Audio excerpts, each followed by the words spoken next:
तो ये यहाँ बन जाए, या फिर ये टेबल इसके ऊपर यहाँ ज़्यादा अच्छा लगेगा। एक टेबल यहाँ लगवा, एक वहाँ हो जाएगा, एक बाहर। हाँ तो फिर यही करवा लो, यहाँ दूसरा करवा लो, यहीं पर लगवा लो। वहाँ पर वो डांस के लिए नहीं रखना।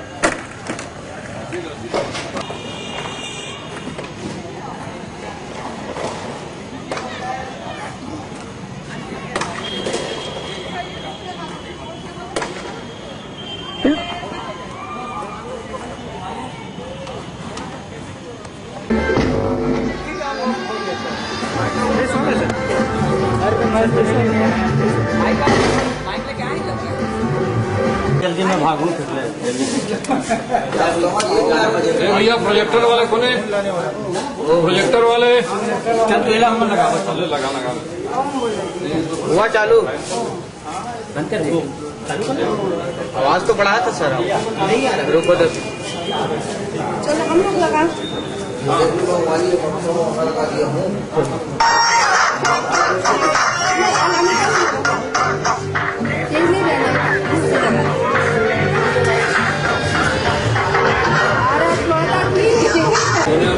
प्रकाश का वो है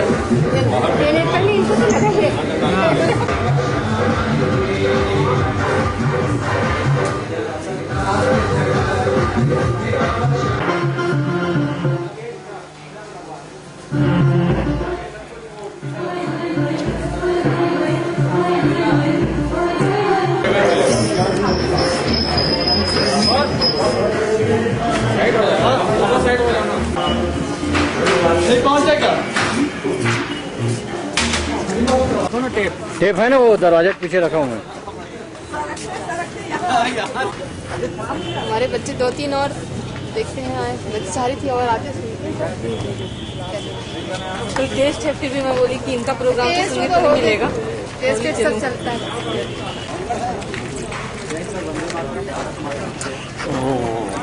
और आजकल आ नहीं रहा, आप खोज खबर नहीं ले रहे हो? सब आजकल नहीं आ रहा। अभी तो खराब बंदी हो गया, खाते सब तो वही तो थोड़ा एक दो बार आप प्रेरणा मिलेगी। नहीं ऐसा नहीं है, प्रेरणा वाली बात तो अंदर से तो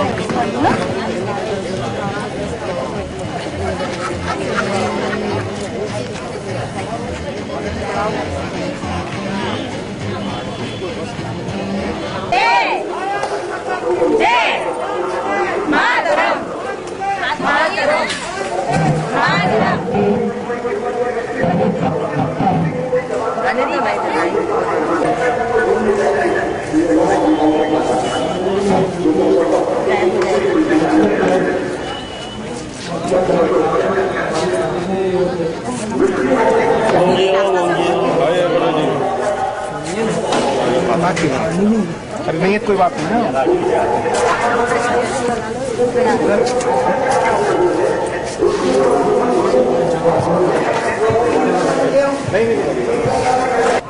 मीडिया के माध्यम से योग प्रशिक्षण प्राप्त कर चुके हैं हमारे सम्मानित संस्कारधारी के सम्मानित नागरिकों की ओर से हम उनका हृदय से स्वागत और अभिनंदन करते हैं। श्री राजीव दीक्षित जी का ऐतिहासिक उद्बोधन कुछ ही क्षणों में दीप प्रज्वलन के लिए हमारा अनुरोध श्री बजरंग केडिया जी, श्री पवन गौतम जी, श्री राजकुमार अग्रवाल जी, श्री गिरधर शर्मा जी, श्री सुरेश सिंह जी, श्री ज्योतिष गोयल जी, श्री राम स्नेही शर्मा जी, श्री संजय अग्रवाल जी, श्री दया सागर जी, श्री जय बहन जी, श्री रवि स्वर्णकार जी से भी हमारा अनुरोध। इधर से आ जाइए, इधर से आ जाइए।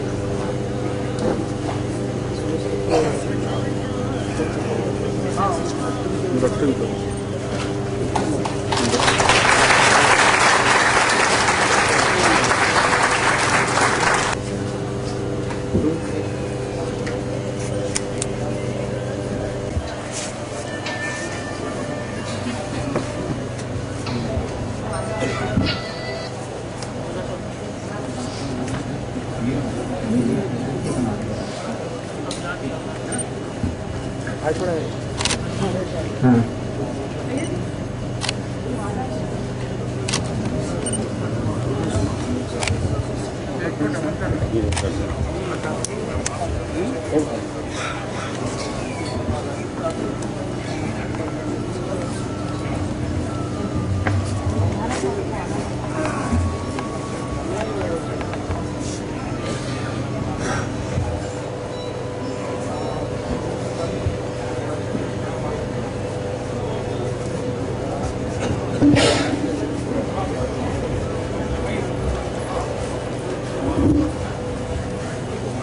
ओम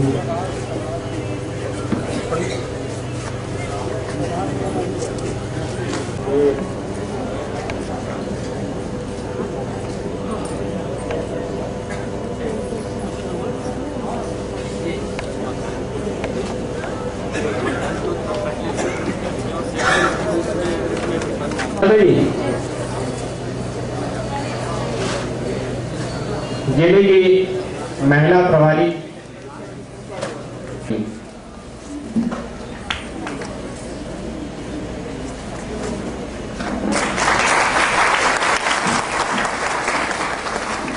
मंडल प्रभारी श्री स्वागत की इस श्री राजीव दीक्षित जी के उद्बोधन का वह यहाँ पहुंच चुके हैं और यथाशीघ्र वह आपके पास में मंच पर आपसे बात करेंगे। स्वामी जी का एक वाक्य, राष्ट्र धर्म से बड़ा कोई धर्म नहीं, राष्ट्रहित से राष्ट्रदेव से बड़ा कोई देव नहीं, राष्ट्रहित सर्वोपरि है। हर समय, हर सांस में, हर सोच में राष्ट्र का चिंतन, और यही उनकी जनता से अपेक्षा है कि वह हर समय राष्ट्र के विषय में सोचें। राष्ट्र के विषय में हम क्या करें। केंद्रीय प्रभारी श्री संजय अग्रवाल जी से हमारा अनुरोध कि वह दीक्षित जी को मंच पर। बोलिए भारत माता की, भारत माता की, वंदे वंदे। बिलासपुर के बिलासा के इस पावन धरती पर परम श्रद्धेय राजू भाई, जो पूरे देश में भारत क्या था और आज भारत क्या हो गया है, और यदि हम इसी प्रकार से सोते रहे, जाग कर भी आंख बंद किए रहे, तो भारत की दुर्दशा और कितनी बिगड़ सकती है।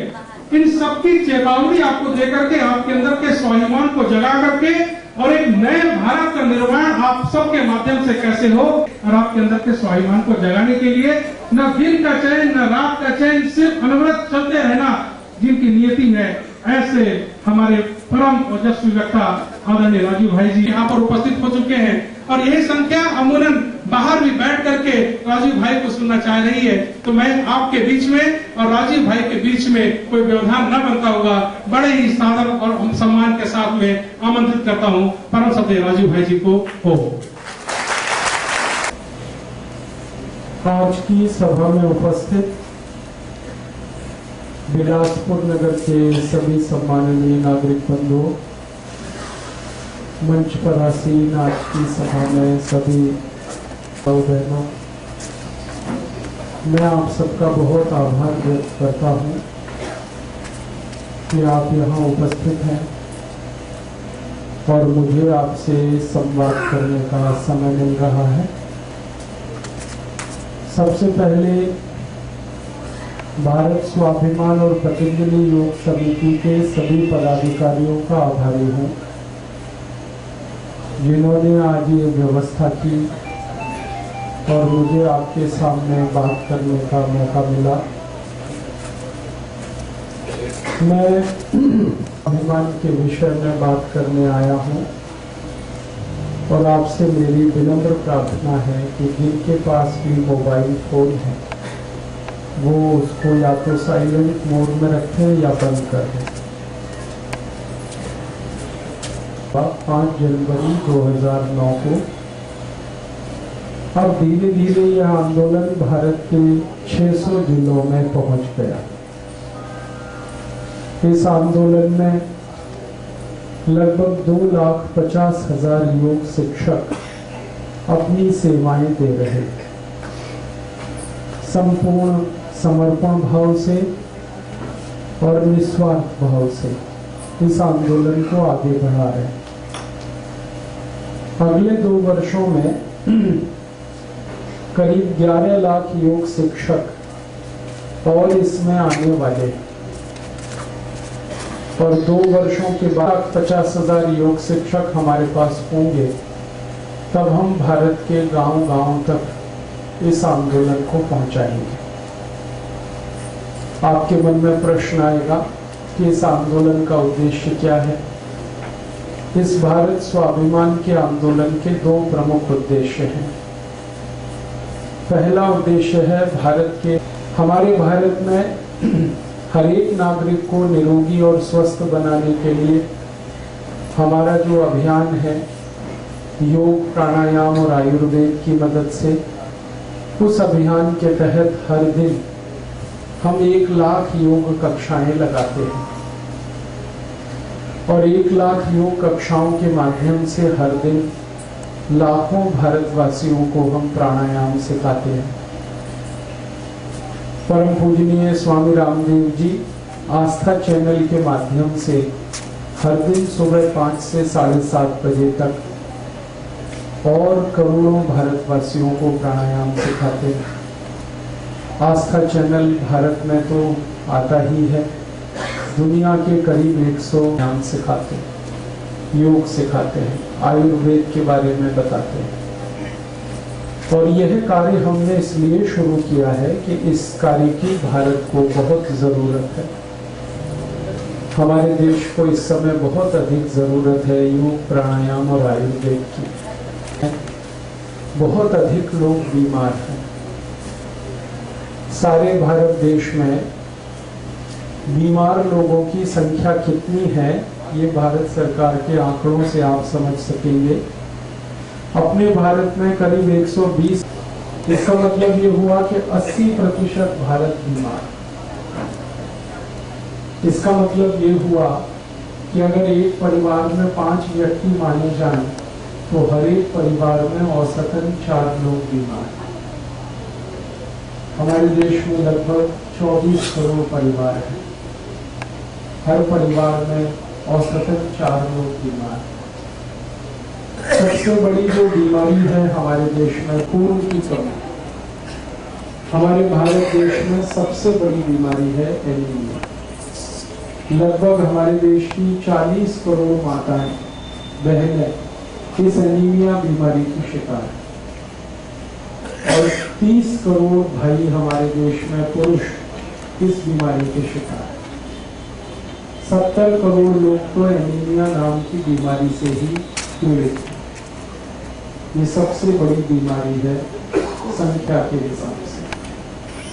इसके बाद सरकारी आंकड़े बताते हैं कि 5 करोड़ 70 लाख लोगों को भारत में डायबिटीज है और ये इतनी खतरनाक तेजी से फैल रही है डायबिटीज कि हर 2 मिनट में एक व्यक्ति की मौत हो रही है इस देश में डायबिटीज से। हर 2 मिनट में एक व्यक्ति मर जाता है डायबिटीज के कारण और हर 1 मिनट में कोई ना कोई ऐसे कॉम्प्लिकेशंस हो जाते हैं डायबिटीज के कि व्यक्ति का जीवन हमेशा के लिए खराब हो जाता है। या तो किडनी फेल हो सकती है या तो लीवर में कोई बड़ी को आंखों के रोग है। बहुत सारे भारतवासी हैं जिनको आंखों में ग्लूकोमा है, रेटिनल डिटैचमेंट है, मायोपिया है, कलर ब्लाइंडनेस है, डे ब्लाइंडनेस है, नाइट ब्लाइंडनेस है और करोड़ों भारतवासियों की आंखों के चश्मे सारी बीमारी, दमा है, अस्थमा है, ब्रोंकियल अस्थमा है, ट्यूबरकुलोसिस है। इसी तरह से 17 करोड़ भारतवासी हैं जिनको घुटनों में दर्द है, कमर में दर्द है, हम जिसको आर्थराइटिस कह सकते हैं, गठिया, संधिवात, ये 17 करोड़ लोगों को है। 20 करोड़ भारतवासी ऐसे हैं जिनको या तो हाइपरटेंशन है या हाइपोटेंशन, या तो उनका ब्लड प्रेशर बढ़ गया या तो बहुत कम है। और 27 करोड़ भारतवासियों के बारे में सभी हैं जिनको हर समय कुछ ना कुछ बीमारी है, या तो उनको ये सब सूक्ष्म पोषक तत्वों की कमी के चलते बच्चे या तो शारीरिक विकलांग हैं या मानसिक विकलांग। हमारे भारत में लाखों बच्चे हैं जिनको प्रोटीन बहुत कम है, जिनको कार्बोहाइड्रेट्स पूरे नहीं मिल पाते, जिनके शरीर में विटामिन की कमी है, शरीर की आवश्यकता की पूर्ति करने वाले रासायनिक तत्व में नहीं है। और ये कारण है हमारी माताओं में खून की कमी होने का। अपने भारत में बड़ी दुर्भाग्य की स्थिति है कि एक साल में 2 करोड़ 38 लाख बच्चों का जन्म होता है। इसमें से 56 लाख बच्चे जन्म लेने के कुछ महीनों में और कुछ 1 साल में मर जाते हैं। 80 से 90 लाख बच्चे एक तरफ सरकार बहुत सारी सुविधाएं बढ़ा रही है, चिकित्सा का तंत्र बहुत बड़ा हो गया। मैं आपको कुछ पुराने आंकड़ों के हिसाब से करूं तो आपको अंदाजा तुरंत लगेगा। जैसे हम 1951 में इस देश में दवाएं बहुत कम बनाते थे, हमारे भारत में दवाएं बहुत कम बनती थी। दवा बनाने वाली मुश्किल से 10-12 कंपनियां होती थी। आज भारत में दवा बनाने वाली कंपनियों की संख्या सेंडोज है, हेक्स है, पार्थेविस है, जर्मन रेमेडीज है, एली लिली है, रेनबेक्सी है, कैडिला है, सिक्ला है, टोरेंट है, ऐसी 24,000 कंपनियां हैं। इसलिए अब 84,000 दवाएं बन रही हैं। तो दवाओं की कोई कमी नहीं है इस देश में। फिर बीमार लोग भी प्रश्न है। और एक बात कहूँ आपसे, जब 1951 में हमारी जनगणना शुरू हुई थी तब पता चला था कि भारत में हॉस्पिटल्स बहुत कम थे उस समय। गिने चुने उंगलियों पर 15-20 हॉस्पिटल हुआ करते थे पूरे देश में। आज भारत में 36,000 हॉस्पिटल्स सरकारी स्लाइड है। उस ग्रुप की मैक्सिमम मेडिसिन हमारे बच्चों को दी जाती है।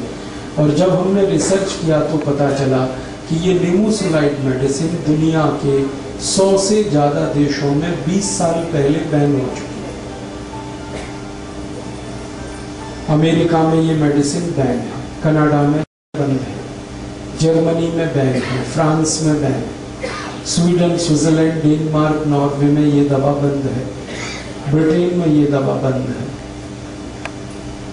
दुनिया के सबसे अमीर जो और विकसित देश माने जाते हैं वहां तो सब जगह बंद है ही, और दुनिया में जो कम अमीर और कम विकसित माने जाते हैं वहां भी बंद है। कारण बहुत साइड इफेक्ट्स हैं इस दवा के। हजारों बच्चे दुनिया में इस निमोसुलाइड दवा को खाने के बाद अंधे हो गए।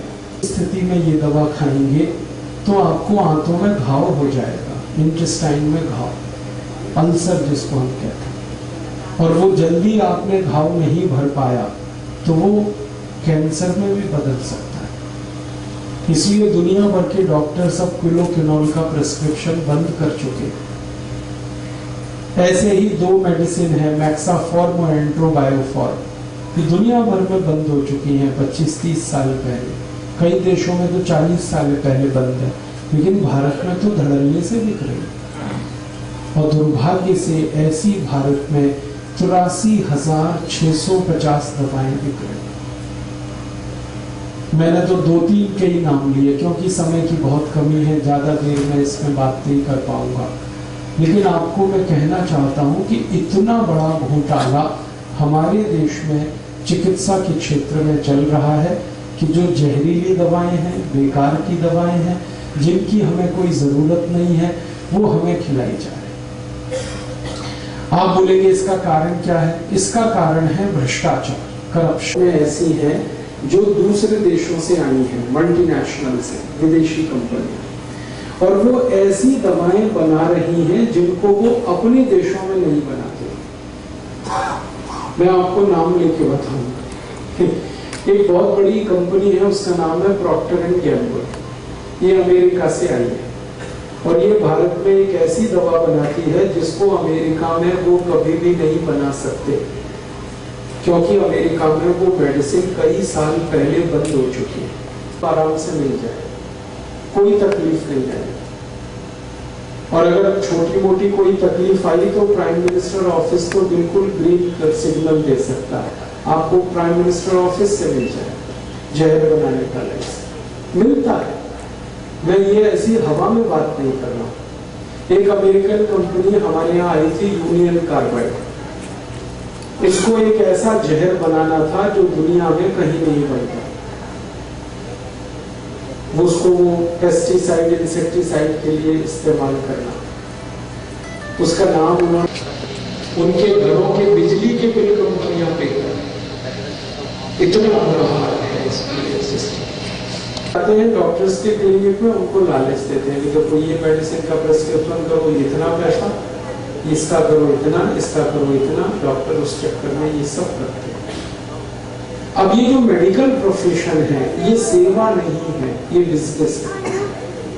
अच्छा, जब बड़े बड़े डॉक्टर्स को हम कहते हैं कि आप भी इतने गिर गए, तो कहते हैं हम क्या करें, 40 लाख रुपए खर्च करके हमने MD किया, 50 लाख खर्च करके हमने MS किया, किसी बैंक से हमने कर्जा ले रखा है, तो हम कहां से निकालेंगे अपना पैसा। हाँ, ये डॉक्टर बनते हैं तो ये तैयारी कर रहे हैं कैसे कैसे लूटना, कहां से लूटना, और पढ़ाई भी उनको ऐसे ही कराई जाए, सेवा के लिए कोई। जब कोई पढ़ाई करके निकलता उसको कहो भाई गांव में जाके सेवा देनी, कोई तैयार नहीं जाने। फिर हम कमाई के टैक्स के पैसे से हम उनको पढ़ाई कराते हैं, और लोगों की सेवा देने के लिए गांव जाने को कोई तैयार। छत्तीसगढ़ में ही देख लो क्या बुरा हाल। पढ़ाई करा के कुछ को तैयार करो ताकि गांव में लोगों की तो सेवा हो, क्योंकि ये 5-6 साल वाले तो जाने को ही तैयार नहीं, क्योंकि गांव में किसको लूटेंगे। हाँ, इसलिए तो नहीं जाते कि लूटेंगे किसको भाई, कौन मिलेगा वहां लूटने को, गरीब आदमी है, कहां देगा पैसा। समस्या का समाधान क्या, इसके 2 समाधान है। पहला समाधान है कि हम सब लोग जो बीमारियों पर खर्च करने की हैसियत वाले लोग हैं, हमारी संख्या देश में 35 करोड़ है। 35 करोड़ भारतवासियों को माना जाता है कि वो मध्यम वर्ग के हैं, उच्च मध्यम वर्ग के हैं और उच्च वर्ग के। हमारे जो पैसे खर्च करके डॉक्टरी में आते हैं, मैं भी उसी में आता हूँ। तो एक रास्ता तो ये है कि आप सब इस फालतू दवाओं के दुष्चक्र से बचें। अगर बीमारी से बचना है तो आप ये फालतू दवाओं को ना खाएं, कम से कम वो दवाएं बिल्कुल ना खाएं जो दुनिया में कोई नहीं खा रहा है। और कुछ दवाओं के नाम तो याद कर लें, aspirin, Disprin, Novalgin, analgin, paracetamol, streptomycin, terramycin, Baralgan, butazol, oxyphen, butazol, उलोकिनॉल, डाइक्लोफेनेक, रेमडेसिविर। इन दवाओं को कोई नहीं खा रहा है दुनिया, आप मत खाओ। और इसके साथ साथ अगर हिम्मत है आप में, तो मैं तो आपसे कहूंगा कि एक कदम और आगे बढ़ाओ। बेईमान डॉक्टर को कभी भी मत जाओ, उसके पास मत जाओ। मेरा कहना है बीमारी से नहीं, बेईमान डॉक्टर से बचो। अगर नुकसान हो रही है वो दवाएं मत खाओ। एक दवा के 100 साइड इफेक्ट्स हैं, वो कभी भी मत खाओ। और ऐसे बेईमान डॉक्टर्स के पास मत जाओ जो फालतू ऑपरेशन करते हैं, बहुत सारी दवाएं लिखते हैं। एक बीमारी के लिए एक ही दवा काफी होती है। 15-20 दवाएं अगर डॉक्टर लिख रहा है तो समझ लेना बहुत बड़ा कमीशन खोर है। हाँ, एक ही मिनट में पता चलता है बेईमान कौन है और ईमानदार। आपको एक बीमारी है, एक ही दवा काफी है। चिकित्सा विज्ञान ये कहता है, सिद्धांततः ये कहा जाता है कि एक बार में एक दवा पर्याप्त होती है। अगर कोई डॉक्टर 15-20 दवाएं लिख रहा है, बीमारी एक ही है, तो समझ लो ये कमीशन के चक्कर में लिख रहा है। और अगर कोई डॉक्टर इलाज करने से पहले आपसे धीमे से पूछ रहा है कि आपका मेडिकल इंश्योरेंस है, तो समझ लेना महालूट हो रहे। तो पूछ इसलिए रहा है कि कितनी जेब काटूं इसकी, अंदाजा लगा रहा है। और ऐसे ऐसे लूट मची है। एक दो बात और कहूं, आप सब बुद्धिजीवी लोग हैं, एंजियोप्लास्टी का जब आप ऑपरेशन कराते हैं, आपको मालूम है उसमें कितनी बड़ी पोल और लूट है। एंजियोप्लास्टी में क्या होता है, एक छोटा सा स्प्रिंग आपके आर्टरीज में डालते हैं, रक्त लेकर जाने वाली जो वाहिकाएं हैं हृदय तक, उनमें कहीं रुकावट है तो उसको हटाने के लिए एक स्प्रिंग डालते हैं, उसको चौड़ा करने के लिए नली को। वो स्प्रिंग वही होती है जो बॉल पेन में आपने देखी, बस उसके ऊपर एक मेडिसिन का कोट किया जाता है। वो स्प्रिंग मात्र 10 रुपए में बनती है और आपको जब डाली जाती है तो बिल उसका 1.5 से 2 लाख रुपए होता है। लूट की खुली छूट है एंजियोप्लास्टी। और अगर आप बिलासपुर में एंजियोप्लास्टी कराएं तो हो सकता है 60-70 हजार लगे। वही एंजियोप्लास्टी रायपुर कराएं तो लाख रुपए लगे। दिल्ली चले जाएं 1.5 से 2 लाख लगे। मुंबई चले गए तो 3 लाख तक लग सकता है। ऑपरेशन एक ही है, कीमत सब जगह अलग अलग है, क्योंकि आज तक सरकार ने इस सर्विस को रेगुलेट करने का कोई कानून नहीं बनाया, इसलिए ये लूट मची हुई। और एक बात बताऊं, ये जो एंजियोप्लास्टी ऑपरेशन है ये पूरी तरह सफल नहीं होता। अब जहां से जहां तक स्प्रिंग है वहां तो ब्लड का फ्लो अच्छा है, लेकिन स्प्रिंग के आगे और पीछे फिर ब्लॉकेज हो जाएगा, तब क्या करोगे? आपका तो 2 लाख बेकार हो गया। अगर आपके ब्लड में ब्लॉकेज करने की टेंडेंसी है तो कितना भी एंजियोप्लास्टी करो सब बेकार है, तब तक आपका कोई ऑपरेशन कामयाब नहीं। इसलिए मैंने आपसे कहा कि ये फालतू ऑपरेशंस मत कराओ, फालतू दवाएं मत खाओ, ये बेईमान जो डॉक्टर्स हैं इनके पास मत जाओ। यही एक क्या, तो आप प्राणायाम करो, योग करो, आयुर्वेद की ऐसी दवाओं का उपयोग करो जो कभी भी शरीर को पर ऐसी कृपा की है कि हजारों दवाएं आयुर्वेद में हमको निशुल्क दी है, कोई पैसा नहीं लगता उन दवाओं का। अब जैसे मैं आपसे कहूं, बेल पत्ते से दवाएं बनती हैं बहुत सारी आयुर्वेद में। अब बेल पत्ता आप तोड़ के लाओगे, क्या पैसा खर्च होगा? कहीं भी मिलता है, तोड़ लो, आप उससे दवा बना लो, उपयोग करें। एक बहुत अच्छी घास होती है, उसको पत्थर चट्टा कहते हैं, उससे कई दवाएं बनती हैं स्टोन प्रॉब्लम की। सड़क पे लगी हुई है। अभी मैं आ रहा था मुंगेली से बिलासपुर, तो थोड़ी नजर इधर उधर डाली तो कितनी दवा लगी हुई है पत्थर चट्टा सड़क पे घास के रूप में। तोड़ लो, इस्तेमाल करो। ऐसी हजारों दवाएं हैं। किसी पेड़ का पत्ता दवा है, किसी पेड़ की जड़ दवा है, किसी पेड़ का तना दवा है, किसी पेड़ का फल दवा है, किसी पेड़ का फूल बहुत अच्छी दवा है। और हजारों तरह के पेड़ प्रकृति ने हमें दिए हैं, हमको तो बस पहचानने की देर है। दवाएं तो सब है हमारे पास। तो आप ऐसी दवाओं का उपयोग करें। और ये दवाएं जो है ना बहुत अच्छे से गंभीर बीमारियों को ठीक करती है, बहुत अच्छे से। बस एक बार हमें उपयोग करके देखने की देर है। तो मेरा निवेदन है कि आप आयुर्वेद की दवाएं उपयोग करो जिनमें कोई पैसे भी खर्च नहीं होते, शरीर को दुष्परिणाम नहीं होता। और दूसरा, योग प्राणायाम करो, इसमें तो कुछ भी खर्चा नहीं। प्राणायाम करने में तो श्वास निकालना और श्वास लेना, इसी पूरी प्रक्रिया को सीखना है। और पिछले 10 वर्षों में परम पूजनीय स्वामी रामदेव जी ने भारत के और भारत के बाहर के करोड़ों लोगों को प्राणायाम सिखाकर हर उस बीमारी से ठीक कर दिया जो एलोपैथी में कभी ठीक नहीं होती। आप जानते हैं डायबिटीज का कोई ट्रीटमेंट नहीं है एलोपैथी में, लेकिन प्राणायाम से ठीक होती है।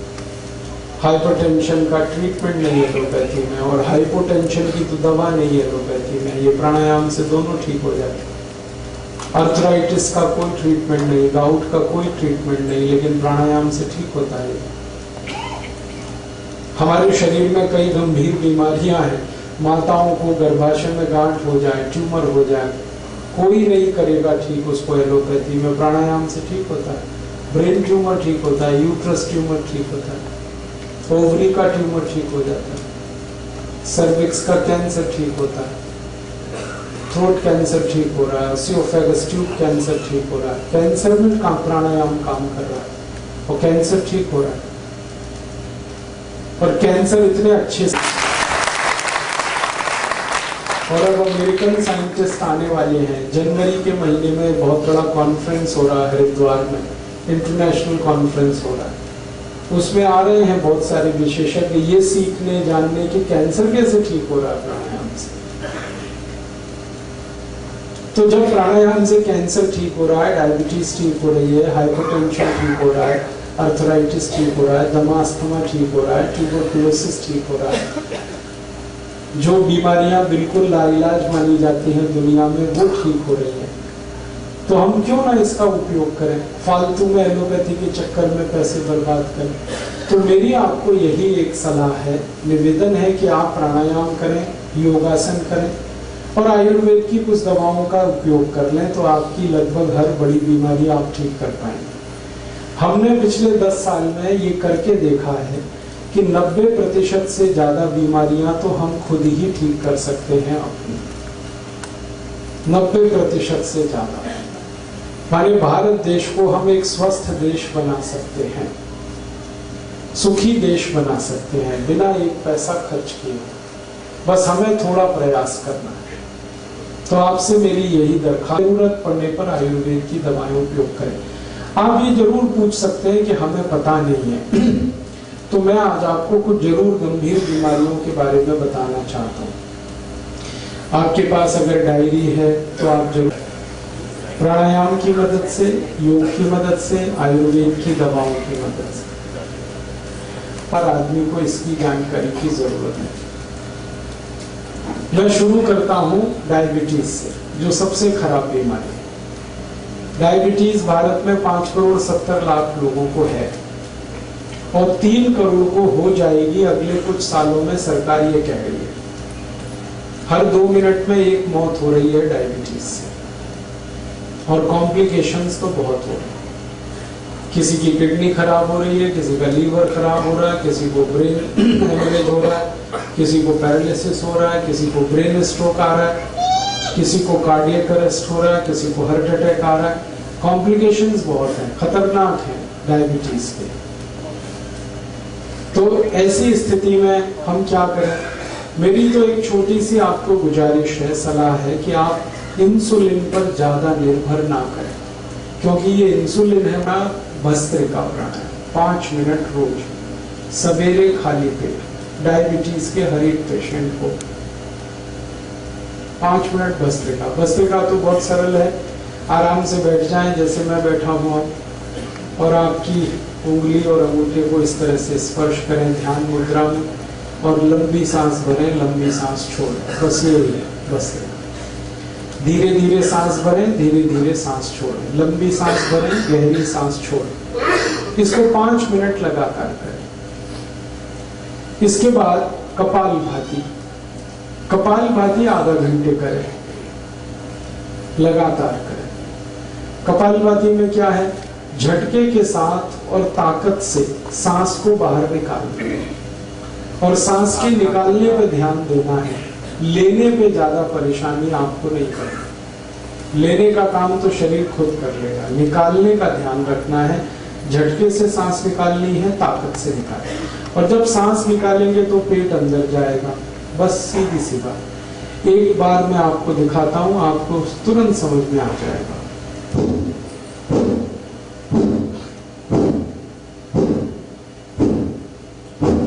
बस ये है कपालभाति प्राणायाम।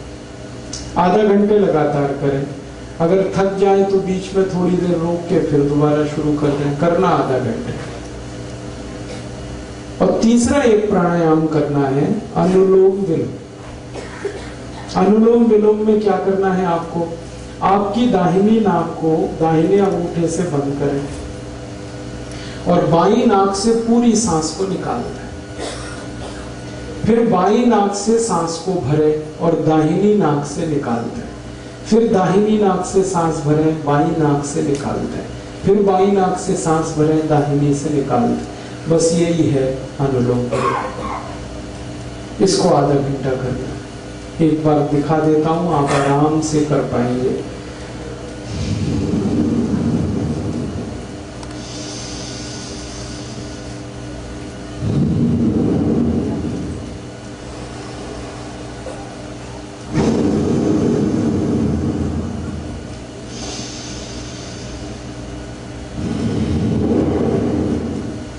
बस आधा घंटे ये कर दें, अनुलोम विलोम आधा घंटे कपालभाति, 5 मिनट भस्त्रिका। ये बहुत अच्छा ट्रीटमेंट है डायबिटीज के लिए। और इसके साथ आप चाहें तो आयुर्वेद की एक दवा जरूर ले लें। हमारे पतंजलि चिकित्सा केंद्र में तो मधुनाशिनी वटी एक आयुर्वेदिक दवा है जो डायबिटीज के लिए है, वो मिलती है। लेकिन आप चाहें तो अपने घर में भी बना सकते। 100 ग्राम मेथी का दाना ले लें और इसको धूप में सुखाकर पत्थर पे पीस के इसका पाउडर बना लें। 100 ग्राम तेज पत्ता ले लें, इसको 100 ग्राम जामुन की गुठली ले लें, जामुन का बीज, इसको धूप में सुखाकर इसको पीसकर इसका पाउडर बना लें। और 250 ग्राम बेल पत्र के पत्ते ले लें, इसको धूप में सुखाकर इसको पीसकर इसका भी पाउडर बना लें। तो 250 ग्राम बेलपत्र के पत्ते, उसको सुखाकर पीस के पाउडर बनाना। 150 ग्राम जामुन का बीज या जामुन की गुठली, उसको सुखाकर पीस कर पाउडर बनाना। 100 ग्राम मेथी का दाना और 100 ग्राम तेज पत्ता, ये चारों को पीस लिया, पाउडर बन गया। अब ये आपस में मिक्स कर लें, सबको एक दूसरे में मिला दें, बस यही दवा है। इसको कैसे खाएंगे? 1 चम्मच सुबह ले लें गर्म पानी के साथ, खाना खाने से घंटे भर पहले, और 1 चम्मच शाम को ले लें जब रात का खाना खाते हैं ना, उससे 1 घंटे पहले। तो सुबह शाम 1-1 चम्मच पाउडर गर्म पानी के साथ खाना खाने से घंटे भर पहले। 1.5-2 महीने अगर आपने ये दवा ले ली लगातार और ये प्राणायाम कर लिया, तो ये पक्का मान लीजिए कि आपकी डायबिटीज बिल्कुल ठीक हो जाएगी। कोई कारण नहीं है ना, बहुत सही इसके लिए, हजारों साल। और ये टाइम टेस्टेड मेडिसिन है। टाइम टेस्टेड माने समय पर जिन दवाओं की परीक्षा हो चुकी है और खरी उतरी है। हमारे जो पुराने वैद्य हैं ना, वो सब इस्तेमाल करते रहे इन दवाओं। आयुर्वेद में इनका बहुत अच्छे से वर्णन है, शुगर को कंट्रोल करने और ठीक करने। तो आप ये दवा खाएंगे और प्राणायाम करेंगे। बस एक ही बात है जो सावधानी आपको रखनी है, परहेज। डायबिटीज के सभी मरीजों को थोड़ा परहेज करना है, और परहेज ऐसा करना है कि ज्यादा चीजें ऐसी खाएं जिनमें फाइबर हो, रेशा ज्यादा हो, high fibre low fat diet, घी तेल वाली डाइट कम हो और फाइबर वाली ज्यादा हो, रेशेदार चीजें ज्यादा खाएं। सब्जियां सब में रेशे हैं वो खाएं। दाल जो खाएं वो छिलके वाली खाएं, क्योंकि उनमें रेशा बहुत होता है। छिलके वाली सब दाल खाएं। मोटा अनाज ज्यादा खाएं, मोटे अनाज में फाइबर बहुत होता है, तो मोटा अनाज खाएं। दाल सभी छिलके वाली, सब्जियां भरपूर खाएं। फल आदि ज्यादा ऐसे खाएं जिनमें रेशा बहुत है। तो आपको ऐसी डाइट लेनी है जो हाई फाइबर है और फैट में कम है। और दूसरा एक परहेज है, चीनी ना खाएं, चीनी छोड़, क्योंकि डायबिटीज की इस पूरी बीमारी को ठीक होने में चीनी सबसे बड़ी रुकावट है। आप जो चीनी खाते हैं ना, इसमें तकलीफ ही तकलीफ है। आपको 1-2 बात मालूम है चीनी के बारे में कि इसमें कोई ऐसा, ये तो एक बात है, और जिसके साथ आप इसे खाओगे उसे भी हजम नहीं होने देगा। जैसे खाने के साथ आपने चीनी खाई, तो चीनी तो हजम होगी नहीं, खाने को भी नहीं हजम होने देगी। इसमें है क्या जो आप खा रहे हो? मीठापन भी उसका आपके काम का नहीं है। देखो, जो मीठापन हमारे बहुत काम आता है उसका नाम है फ्रक्टोज। सुक्रोज भी एक मीठापन है, फ्रक्टोज भी एक मीठापन है। फ्रक्टोज जो है ना, वो काम आता है अपने शरीर को। फ्रक्टोज किस में होता है? चीनी को छोड़कर भगवान की बनाई हर मीठी चीज में फ्रक्टोज होता है। जैसे आम है पका हुआ, उसमें फ्रक्टोज है। केला है, उसमें फ्रक्टोज है। अंगूर है, नाशपाती है, अमरूद है, संतरा है, मौसम्बी है, सीधे शब्दों में कहूं उसे खाओ। और ये इंसान की बनाई हुई चीनी है, इसे मत खाओ, क्योंकि इंसान जो है ना वो शैतान हो सकता है, भगवान कभी शैतान नहीं होता। चीनी बनाता है आदमी और फल बनाए हैं सब भगवान ने। तो भगवान की बनाई गई मीठी चीजें भरपूर खाओ, उसमें कोई तकलीफ ज्यादा नहीं आएगी आपको। चीनी हटा दो अपने घर से। जो डायबिटिक पेशेंट है वो तो हटा ही दे। जो नॉन डायबिटिक है उनसे भी मेरी अपील है कि आप भी हटा दें। तो आप बोलोगे फिर हम क्या खाएंगे मीठा? गुड़ खाओ ना, गुड़ बहुत अच्छा है आपके। चीनी से 1000 गुना अच्छा है गुड़। मैं गुड़ और चीनी की जरा तुलना समझा दूं आपको। गुड़ में कैल्शियम भरपूर है, गुड़ में फास्फोरस भरपूर है, गुड़ में पोटेशियम भरपूर है, फ्री में। और भारतवासी तो ऐसे हैं कि फ्री में जहर भी मिले तो लेने को तैयार है। आप जानते हैं कोई भी आदमी जब पहली बार गुटखा खाता है तो फ्री में ही खाता है। हाँ, पहली बार तंबाकू खाएगा फ्री में खाएगा, पहली बार सिगरेट पिएगा फ्री में पिएगा, पहली बार दारू पिएगा फ्री में पिएगा, फिर बाद में पैसे लगाएगा उसमें। अंग्रेजों को हमारी ये कमजोरी का पता चल गया कि भारत में अगर कोई चीज फैलानी है तो फ्री में बांटो पहले, फिर यही भारतवासी खरीदेंगे उसे। चाय बेची उन्होंने तो ऐसे ही फ्री में पिलाई पहले, चीनी भी ऐसे ही लाए। तो हम चक्कर में फंस गए, पहले फ्री में लेते रहे, फिर आदत पड़ गई, फिर खरीद के। और आज ऐसा बुरा हाल है पूरे देश का कि सारा देश डूब गया इस चीनी। चाय में चीनी, दूध में चीनी, दही में चीनी, लस्सी में चीनी, मिठाइयों में चीनी। कई अद्भुत लोग तो ऐसे हैं जो दाल में भी चीनी डाल के खाते हैं। हाँ, बिना चीनी की दाल भी नहीं खाते, सब्जियों में चीनी डाल लेते। भला करे भगवान इन सबका जल्दी इनको बुद्धि आए, ये चीनी से मुक्त हो जाए। और मैं आपको एक गहरी बात कह रहा हूं कि अंग्रेजों ने यहाँ तो चीनी में डबो दिया, फंसा दिया हमको, और उनके अपने देश में वो सब चीजें शुगर फ्री बना रहे हैं आज तक। आप इंग्लैंड में जाओ, लंदन में बड़े डिपार्टमेंटल स्टोर्स में हर मिठाई शुगर फ्री मिल जाएगी। आप शुगर फ्री केक बन रहे हैं, शुगर फ्री चॉकलेट्स बन रही हैं, शुगर फ्री पेस्ट्रीज बन रही हैं। जो उनकी मिठाइयां हैं वो यही है, चॉकलेट, पेस्ट्री वगैरह वगैरह, वो सब शुगर फ्री बना रहे हैं और खा रहे हैं, खिला रहे हैं, और महंगी बिक रही है। फिर 120 किलो। ये सारा दुष्परिणाम चीनी का है। और चीनी से भी ज्यादा खतरनाक एक चीज इन्होंने बनाई थी, सैकरीन। पहले ये जागृति इतनी ज्यादा आ गई है, डॉक्टर्स लगे हैं, बड़े बड़े हेल्थ एक्सपर्ट्स इसमें लगे हैं। स्कूल में जा जाके बच्चों को कह रहे हैं शुगर फ्री खाओ कोई भी चीज।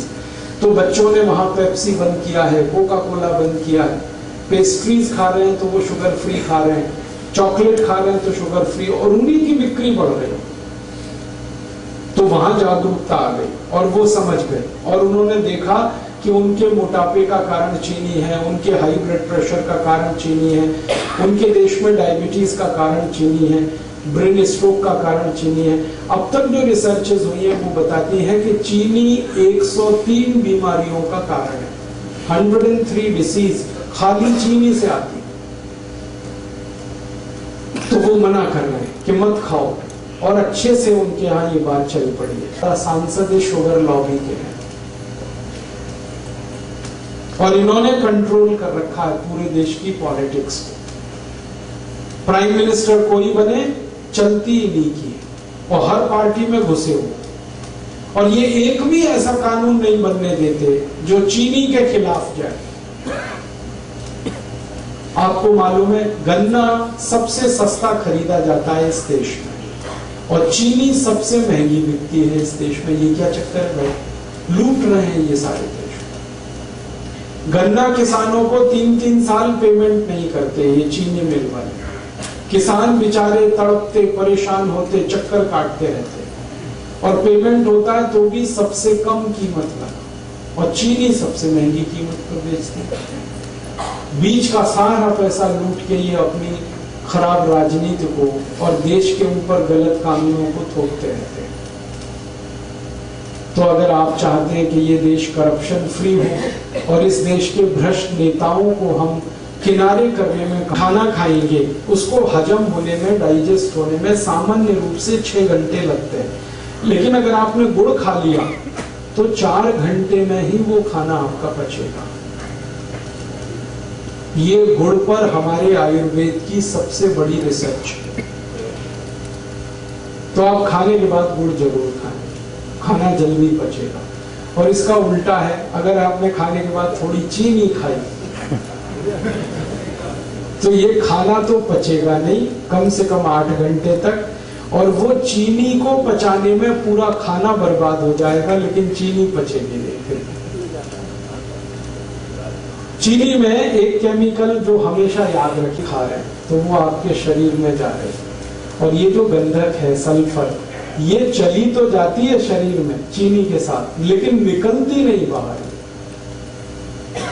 हमारे शरीर की ऐसी व्यवस्था है जिसमें कोई गंदगी, कोई कचरा गया तो या तो यूरिन के साथ निकल जाएगा, पेशाब के साथ, नहीं तो स्टूल के साथ, मल के साथ, नहीं तो पसीने के साथ निकल जाएगा, कभी जरूरत हुई तो बलगम के साथ निकल जाएगा। भगवान ने व्यवस्था बना रही, लेकिन चीनी का जो सल्फर है ये नहीं निकलता, ये जमा होता रहता है, रक्त में जमा होता है, खून में जमा होता है, और एक लिमिट जब ये क्रॉस कर जाती, भारत से गए तो चीनी भी उनके साथ हम भेज देते, सारी चीनी मिलें उठा के वो ले जाते यहाँ से, क्योंकि इसमें कबाड़ और कचरा है और कुछ है नहीं, तो देश का भला हो जाता। वापस हम फिर गुड़ खाने लगते, गुड़ बनाने लगते, लेकिन वो नहीं हुआ, अंग्रेजों को भगा दिया, चीनी को रख लिया, और आप स्वस्थ बनेंगे, निरोग बनेंगे, ये मैं आपको गारंटी दे रहा हूँ। आप चीनी छोड़ के आज से शुरू करके देखिए, 15 दिन में वेट कर लीजिए, आपको आश्चर्य लगेगा कि आपका वजन कम हो रहा है 15 दिन में। कितना भी वेट आपका बढ़ा है, चीनी छोड़ के देखिए, सब वजन कम हो जाए। तोन बाहर निकली है, पेट बाहर निकला है, चीनी छोड़ के देखिए, पेट अंदर चला जाए। घुटने का दर्द है, कमर का दर्द है, कंधे का दर्द है, सब में आराम हो जाए। नींद अच्छी नहीं, छोड़ के देखिए, कम हो जाए। माइग्रेन आपका जो है ना बहुत तकलीफ दे रहा है, चीनी छोड़ के देखिए, खत्म हो। एक चीनी छोड़ते ही बहुत तरह के रिलीफ होना शुरू होते हैं, और आप सबसे बड़ा रिलीफ ये पाएंगे कि आपको शरीर हल्का लगेगा हर तरह से। छोड़ के देखिए, हमने हजारों की छुड़वाई और सब एक ही बात कहते हैं, वजन कम हो गया, पहले से अच्छी नींद आ रही है, घुटने का दर्द कम हो गया, कमर का दर्द कम हो गया, कई तरह की सर्दी, जुकाम, तरह तरह की स्नोफीलिया, साइनस जैसी बीमारियों में रिलीफ आया, क्योंकि खून शुद्ध होने लगा ना, तो सब ठीक ही होने वाला है।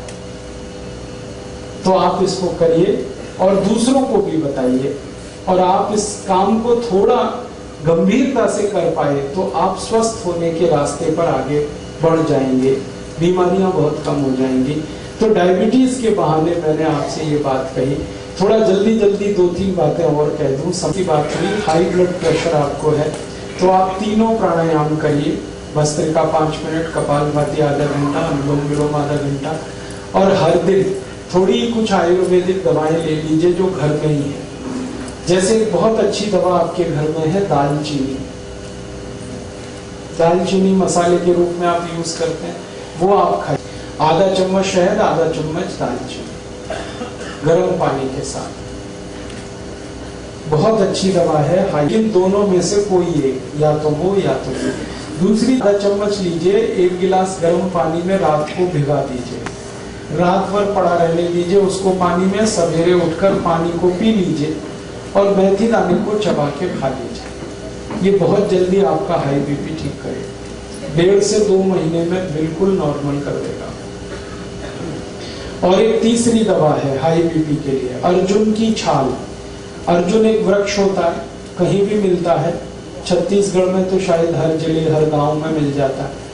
ये वृक्ष का 25-30 रुपए किलो में मिलेगी, बहुत सस्ती। इस अर्जुन की छाल को धूप में सुखा के पत्थर में पीस के बना लीजिए इसका पाउडर।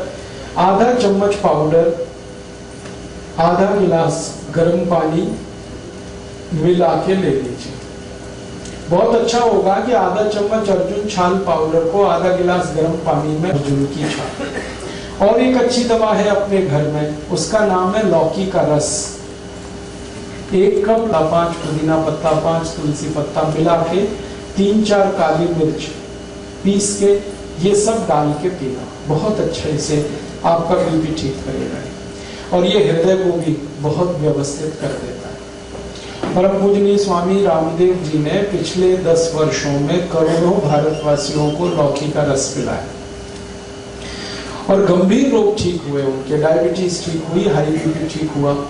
आज स्थिति ये है कि जो लौकी कभी 2 रुपए किलो बिका करती थी, अब वो 20 रुपए किलो हो गई, क्योंकि डिमांड बढ़ी ना तो कीमत बढ़ गई। हमें इसका कोई अफसोस नहीं, अगर थोड़ी कीमत भी बढ़ी तो फायदा किसी किसान को ही मिल रहा। आप चाहें तो लौकी को अपने घर में भी लगा सकते हैं, थोड़ी भी कच्ची जमीन है लौकी आराम से होती है। और लौकी के बारे में कहा जाता है कि खराब से खराब जमीन पे लौकी की बेल फैला दीजिए तो नीचे का तापमान कम हो जाएगा, अंदर का। लौकी तो मिलेगी फ्रेश, घर के अंदर का तापमान कम हो जाएगा, करके देखा मैंने। और इसमें कम से कम 3 से केबी पास है, 10 फीट लंबी 10 फीट चौड़ी। तो इसमें कम से कम 100 वर्ग फीट की छत में 5,000 रुपए की लौकी पैदा कर सकते हैं, कम से कम। खुद खा सकते हैं, पड़ोसियों को खिला सकते हैं, क्योंकि ये बहुत भरपूर फल देने वाली है। बेल क्रीपर है, सूर्य के प्रकाश को ज्यादा अवशोषित करके काम करने वाला ये पौधा है। तो आप लौकी का रस पिए, बहुत अच्छा है। बेल पत्र के पत्ते ये हाई ब्लड प्रेशर में बहुत काम आते हैं, आप इसको उपयोग करिए। 5 पत्ते ले लीजिए बेल पत्र के, पत्थर में पीस के बनाइए उसकी चटनी। और जो चटनी बन गई बेल पत्र के पत्ते की, उसको 1 गिलास पानी में डाल के खूब गर्म कर दीजिए। इतना ये सबसे जल्दी हाई ब्लड प्रेशर को ठीक करता है। और ये बेलपत्र आपके शुगर को भी नॉर्मल कर देगा। जिनको हाई ब्लड प्रेशर और डायबिटीज दोनों हैं, उनके लिए ये सबसे अच्छी दवा बेलपत्र। शुगर भी ठीक होगी, ब्लड प्रेशर भी ठीक। और ये बेलपत्र वही है जो हम शंकर भगवान को अर्पित करते हैं। मेरा एक निवेदन है कि आप जब शंकर भगवान को बेलपत्र अर्पित करते हैं तो शंकर जी का स्पर्श करा के ये वापस ले आइए, क्योंकि ये प्रसाद है। आप वहां मंदिर में छोड़ देते हैं बेलपत्र को, पुजारी क्या करता है, वो इकट्ठा करके कचरे के डिब्बे में फेंक देता है। मैंने इसका हिसाब निकाला था कि जितने शंकर जी के मंदिर भारत में हैं, सावन के महीने में, सावन का महीना सबसे ज्यादा, हमारे आधा कप रोज सुबह खाली पेट।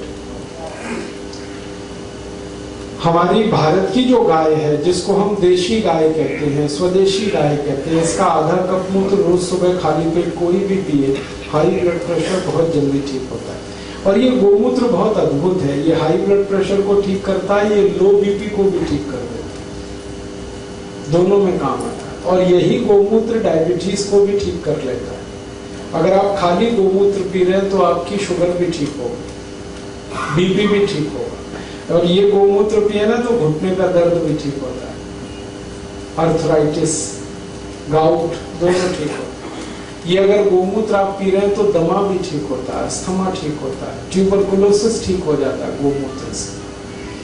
हमने परीक्षण करके देखा है कि अगर किसी व्यक्ति को आप एलोपैथिक मेडिसिन दें, उनकी ट्यूबरकुलोसिस एक बार ठीक होती है, दोबारा नहीं आती, इतना प्रभावी है। क्योंकि एलोपैथी में तो कोई दवा नहीं, देखो आप आयुर्वेद में बहुत दवाएं हैं, भरपूर दवाएं हैं लोगों की। सबसे अच्छी दवा है गुड़। ये जो गुड़ है ना, ये पानी में घोल के नमक मिला के नींबू का रस डाल के पिए। 1 गिलास पानी, 15-20 ग्राम या 25 ग्राम तक गुड़ मिलाओ, और उसमें डालो नमक और डालो नींबू का रस और पी लो। दिन में 2-3 बार पी लो, लो बीपी सबसे जल्दी ठीक होगा इससे। और एक अच्छी दवा है लो बीपी की, बहुत बढ़िया दवा है। अगर आपके पास थोड़े से पैसे हैं तो रोज अनार का रस पियो, नमक डालो, बहुत जल्दी लो बीपी ठीक होगा। अनार का रस, गन्ने का रस पियो नमक डाल के, ये भी लो बीपी ठीक है। संतरे का रस पियो नमक डाल के, ये भी लो बीपी ठीक करता है। अनानास का रस पी सकते हैं नमक डाल के, ये भी लो बीपी ठीक करता है। और एक बढ़िया दवा बताता हूँ लो बीपी की, मिश्री और मक्खन मिला के खाओ, ये लो बीपी की सबसे अच्छी दवा है।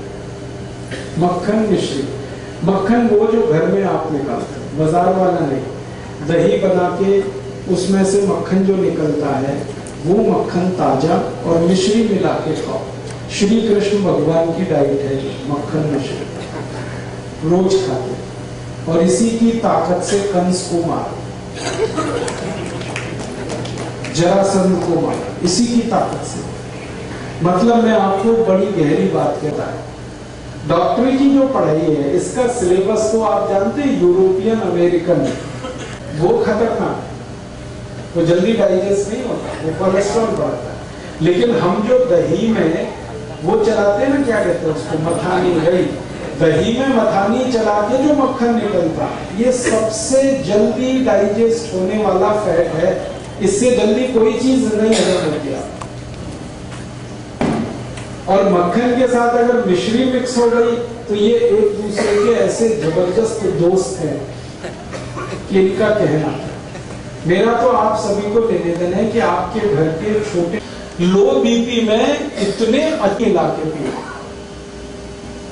1 गिलास दूध, 1 चम्मच घी, और घी ये गाय वाला, ना मिले तो भैंस वाला भी चलेगा, लेकिन अच्छा गाय वाला, और गाय वही जो देशी। 1 चम्मच घी, 1 गिलास दूध, रोज रात को पी के सो जाओ। है नमक का पानी पियो, पानी में नमक डाल के पीते रहो। जो सबसे गरीब लोग हैं, जो ना मक्खन खा सकते हैं, ना मिश्री खरीद सकते हैं, ना गन्ने का रस, ना अनार का रस, तो उनको बता दो कि पानी और नमक इतना तो पी सकते हैं, और गर्म पानी के साथ, आधा चम्मच दालचीनी, आधा चम्मच शहद, गर्म पानी के साथ। पेट से जुड़ी हुई कुछ बातें कर लें। हमारे पेट, अजवाइन ले लें, कच्ची अजवाइन सबके घर में है, आधा चम्मच अजवाइन, 1 चम्मच गुड़, दोनों मिलाएं और चबा के खाएं, पीछे से गर्म पानी पी लें, और ये रात में ही खाएं सोते समय।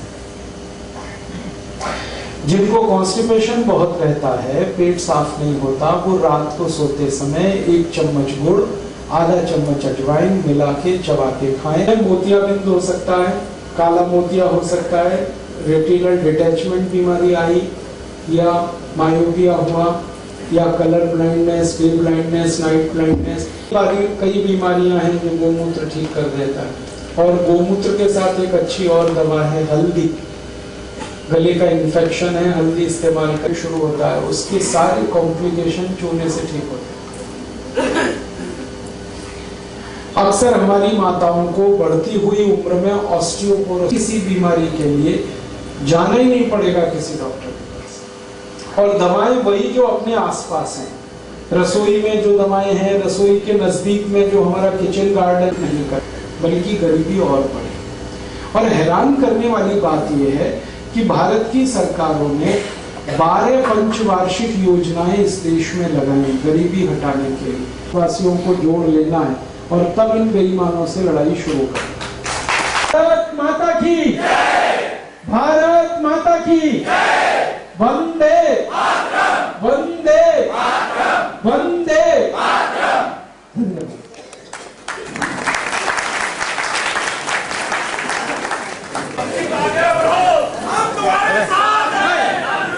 आप सभी उपस्थित महानुभाव, परम आदरणीय धन्यवाद।